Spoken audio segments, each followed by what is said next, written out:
Alléluia. Je nous salue encore au nom puissant de Jésus-Christ de Nazareth. Amen. Hein? On peut ouvrir la fenêtre aussi là. Amen.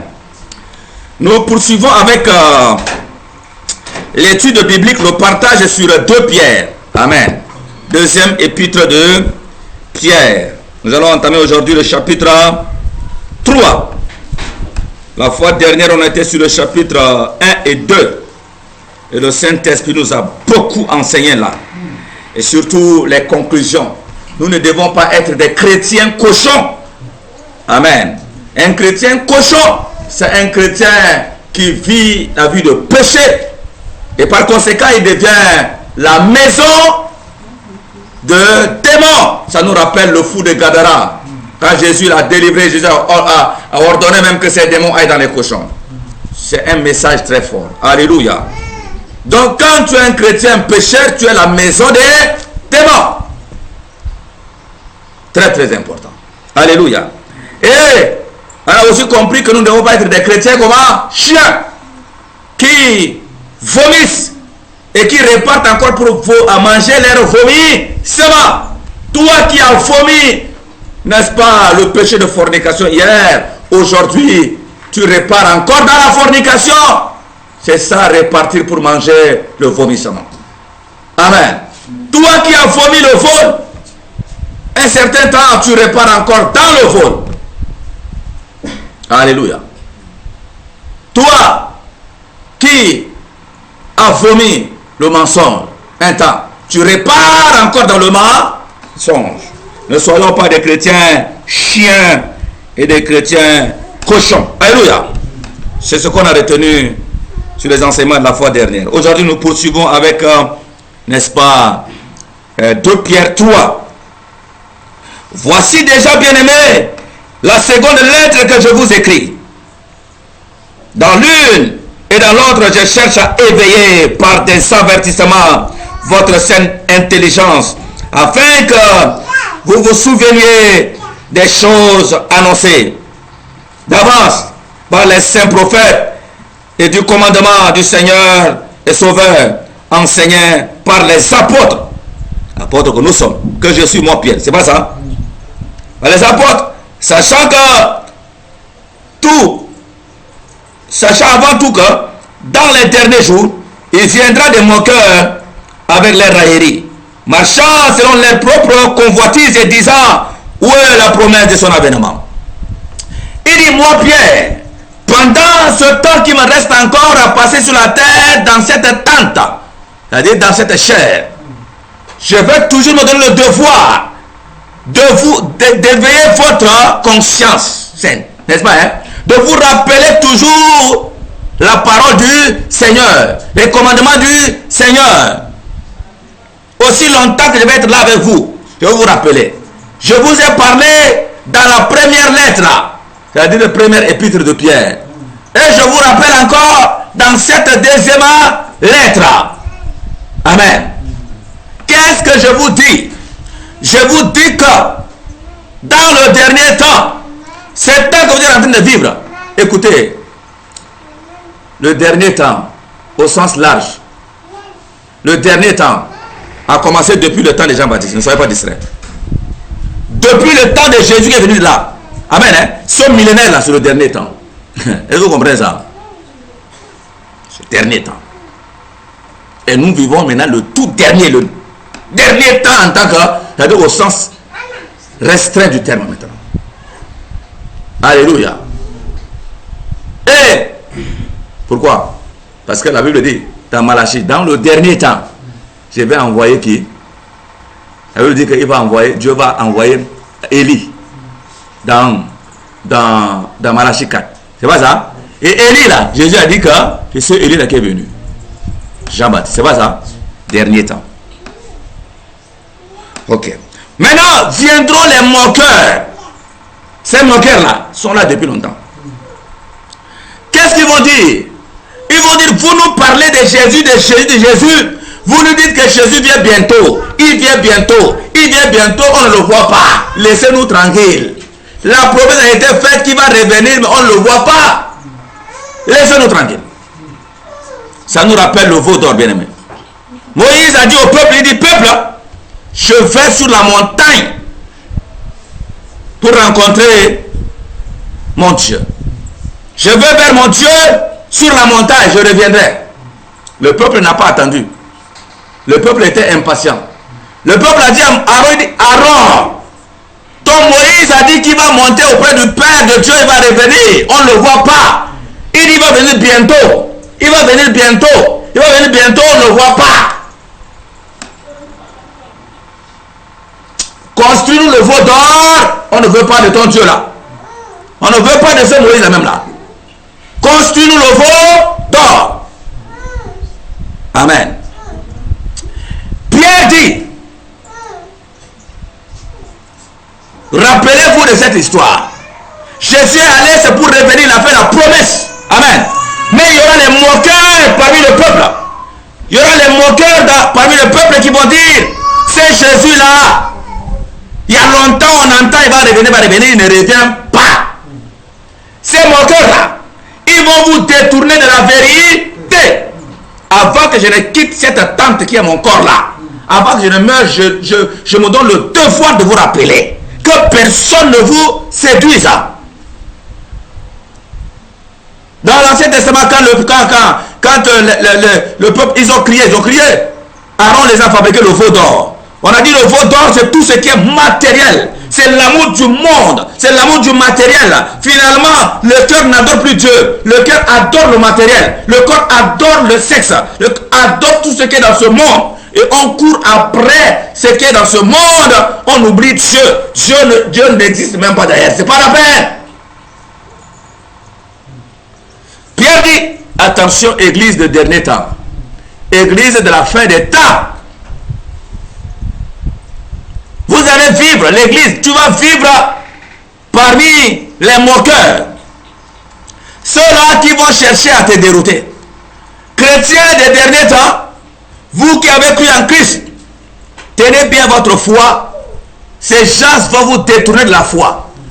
En vous disant que Christ, où est même Christ? Où est la promesse de sa venue? Oh, mais vous là, vous nous parlez depuis qu'on est né, c'est ça seulement. Taisez-vous. Laissez-nous faire la vie. Pierre a dit, ne les suivez pas. Alléluia. Car depuis que les péchés, les pères sont morts, tout demeure comme dès le commencement de la création. C'est ça les moqueurs qui disent ça. Les moqueurs, n'est-ce pas, hein? Ils veulent ignorer en effet que des cieux existaient autrefois par la parole de Dieu, et de même qu'une terre tirée de l'eau est formée au moyen de l'eau, et que par ces choses le monde d'alors périt, submergé par l'eau, tandis que par la même parole les cieux et la terre d'à présent sont gardés et réservés pour le feu, pour le jour du jugement et de la ruine des hommes impies. Il dit, attention, Église, les chrétiens des derniers temps, rappelez-vous des déluges, de la destruction par déluge. Cette fois-ci, ce n'est pas déluge, c'est le feu éternel, l'enfer. Et Pierre met l'accent sur l'enfer, sur l'existence de l'enfer. Amen. On continue. Mais il est une chose, bien aimé, que vous ne devez pas ignorer. C'est que devant le Seigneur, un jour est comme 1000 ans, et 1000 ans sont comme un jour. Alléluia. Le dernier jour. 1000 ans. Le Seigneur ne tarde pas dans l'accomplissement de la promesse, comme quelques-uns le croient, mais il use de patience envers vous, ne voulant pas qu'aucun périsse, mais voulant que tous arrivent à la repentance. Si le Seigneur retarde un jour de plus, c'est un profit pour toi et pour moi. Chacun de nous doit arranger sa vie. Si seulement il revenait me trouver à ce temps-là, je ne serais pas sauvé. Pourquoi? Parce que j'étais dans le mensonge, parce que j'étais dans tel, n'est-ce pas, hein? Chacun doit arranger sa vie. Quand le Seigneur si le Seigneur aujourd'hui n'est pas venu, hein? Pendant que nous sommes là, il n'est pas encore arrivé. C'est l'occasion pour nous de nous laver dans le sang de Jésus. C'est l'occasion pour nous de nous repentir. C'est l'occasion pour nous de nous réconcilier avec le Seigneur et d'abandonner la vie de péché, de nous purifier. C'est l'occasion, c'est ce que la Bible est en train de dire ici là. Mais ce n'est pas l'occasion d'aller raconter des bêtises. Non, non. S'il y a un jour de plus pour toi, c'est une grâce. Il y a des gens qui sont déjà morts dans le péché. Amen. Qui sont au lieu de tourment, qui cherchent même à avoir 5 minutes comme ça. Revenir comme ça, se repentir, ils ne peuvent pas. Alléluia. Le jour du Seigneur viendra comme un voleur dans la nuit. En ce jour, les cieux passeront avec fracas. Les éléments embrasés se dissoudront et la terre avec les œuvres qu'elle renferme sera consumée. Puis donc que toutes ces choses doivent se dissoudre. Quelle, n'est-ce pas, ne devez-vous pas être par la sainteté? Quelle ne devez-vous pas être, n'est-ce pas, hein, par la sainteté de la conduite et par la piété, attendant l'avènement du jour de Dieu, jour à cause duquel les cieux, n'est-ce pas, enflammés se dissoudront et les éléments embrasés se fondront. Je continue jusqu'à la 20. Mais, jusqu'à 16. Mais, on est où là? Mais nous attendons, selon la promesse, de nouveaux cieux et de nouvelles terres où la justice habitera. C'est pourquoi, bien aimé, en attendant ces choses, appliquez-vous à être trouvé par lui sans tache et irréprochable dans la paix. Croyez que la patience de notre Seigneur est votre salut. Amen. Comme notre bien-aimé frère Paul vous l'a aussi écrit, selon la sagesse qui lui a été donnée. Alléluia. Il a dit, si le Seigneur tarde un peu, comme j'ai dit avant, ça doit être l'occasion pour toi et pour moi, l'occasion pour chacun de nous d'arranger sa vie. Parce que le Seigneur reviendra pour chercher une église sans tâche, irrépréhensible, irréprochable, même pas une tâche de mensonge, tâche de quoi que ce soit, de vol, tâche de haine, tâche de quoi que ce soit. Amen. Hein? Le Seigneur reviendra chercher une église pure, sans tâche, irréprochable.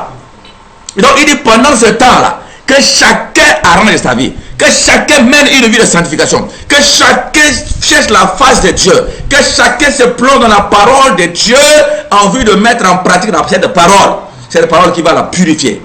Alléluia. Que chacun de nous, alléluia, prenne soin de chercher Dieu, se purifier. Mais ce n'est pas l'occasion, le temps d'écouter ces moqueurs et en vue de les suivre. Il dit non, non, non. Si aujourd'hui il n'est pas venu, c'est l'occasion d'arranger ta vie. Tu ne sais pas quand tu vas mourir. D'ailleurs, avant l'enlèvement même là, avant même le vrai enlèvement, hein, la trompette qui va sonner et nous allons partir là. Avant ça, il y a la mort. Et la mort est la porte la plus proche de chacun de nous. Personne ne peut dire, quand il sort de la maison, n'est pas capable de dire, aujourd'hui là je vais sortir en paix, je vais revenir en paix. Personne ne peut oser dire ça. Personne. Quand tu sors, beaucoup de gens sortent comme ça, hein, ils finissent à la morgue. Ils ne voient même pas, non, même le corps ne revient plus à la maison maintenant. Ils sont sortis dans la joie, oh, au revoir, je reviens tout de suite. Amen. 5 minutes après, morgue. Hey, le gars est où? Accident tout de suite. Sa tête est écrasée. Hey, il est où? Tu cours, tu arrives. Non, on l'a déjà amené à la morgue. La voiture de la police l'a pris tout de suite. Amen. Mais 5 minutes là, il m'a parlé là. 5 minutes. Oui, 5 minutes. Alléluia. Profitons du temps. Arrangeons notre situation avec le Seigneur. Mais ne parlons pas comme ces moqueurs. Jésus n'est pas encore arrivé. Hein? Ou alors comme ce peuple dans le désert. Et non, non, non, fais-nous le veau d'or. Alléluia. Très, très important. Il dit, Paul, dans toutes ses lettres, parlait de ça. Hein? Il rappelait ces choses. Il rappelait aux chrétiens, aux églises, de se préparer, de vivre une vie de sanctification, d'être irréprochable, Il est dit souvent que Jésus reviendra pour chercher une église sans tache ni ride, irrépréhensible. C'est vrai, il y en a, il a écrit. Et Pierre a lu ça aussi. Certainement, c'est pas ça. Il a dit, mais c'est ce que Paul faisait dans ses lettres. Mais que beaucoup tordent le sens. Pierre a reconnu ici que Paul parlait cela dans la sagesse qui lui a été donnée par le Seigneur. C'est tout quoi? Les paroles de Paul, quelquefois, c'est difficile de comprendre. C'est philosophique. Amen. Mais les gens prennent ça maintenant, ils tordent le sens pour leur perdition. Oui, on est sauvé par la grâce. On est sauvé, c'est fini. Par la grâce, c'est bon. Pierre a lu ça aussi. Pierre a lu toutes ces choses-là. Il dit, les gens prennent et tordent le sens pour dire qu'ils sont sauvés déjà par la grâce. Ils acceptent le Seigneur. Ils sont sauvés par la grâce. Et ils repartent, ils vivent la vie de péché. Et pour eux, c'est que leurs noms sont écrits dans le livre de vie. Et ils sont répartis dans le monde pour pécher. De toute façon, ils sont déjà sauvés. Pierre dit ici, les gens tordent le sens. Il faut qu'on comprenne bien. Je reprends ça. Amen. Il dit, comme notre bien-aimé frère Paul, vous l'avez aussi écrit, selon la sagesse qui lui a été donnée. C'est ce qu'il fait dans toutes les lettres, où il parle de ces choses dans lesquelles il y a des points difficiles à comprendre. Aïe, aïe, aïe, aïe. C'est la Bible qui dit, hein? Donc, les personnes ignorantes et mal affermies tordent le sens, comme celui des autres écritures, pour leur propre ruine. La Bible, Pierre, en tant qu'apôtre de Jésus, reconnaît ici que dans les écrits de Paul, il y a des écrits là qui sont philosophiques, difficiles à comprendre et que les gens tordent le sens. Nous-mêmes, là, quand on faisait la lecture, on arrivait sur certains points là. Je ne dis pas ici comme c'est, on est en train d'endosser ici là. Amen. Hein? Certains points là, on arrive là, on dit merde. Alléluia. Pierre dit la même chose ici là. Et les gens tordent le sens. Certains cas, surtout au Galates, sauvés par la grâce, tout ça. Romains parle de foi. Amen. Hein? Amen. Les gens tordent le sens. Ça veut dire que tu peux vivre dans une vie de péché, c'est pas grave, c'est pas ton effort. Non, non, tu ne fais pas d'effort. Le sang de Jésus a déjà coulé, tu es déjà sauvé. Tu ne fais pas d'effort. Accepte Jésus, tu es sauvé. Hein? Pourquoi? Parce que c'est écrit comme ça. Qu'on est sauvé par la grâce. Bien aimé. Il y a des sens, il y a certaines parties qui sont difficiles à comprendre. Mais les gens, on ne peut pas se baser sur un seul verset de Paul. Faites attention. Et Pierre a raison. Dans toutes les lettres de Pierre, de Paul, Paul fait mention de la sanctification. D'ailleurs, quand vous allez même dans Romains 6, c'est là où il a dit qu'on doit mourir. Même au Galates, quelque part, il parle de la crucifixion de la chair. C'est pas ça? Tout ça, c'est la même chose. Alléluia. On continue là. Vous donc, bien-aimés, qui êtes avertis, mettez-vous sur vos gardes. C'est-à-dire, hein, soyez prêts tous les jours.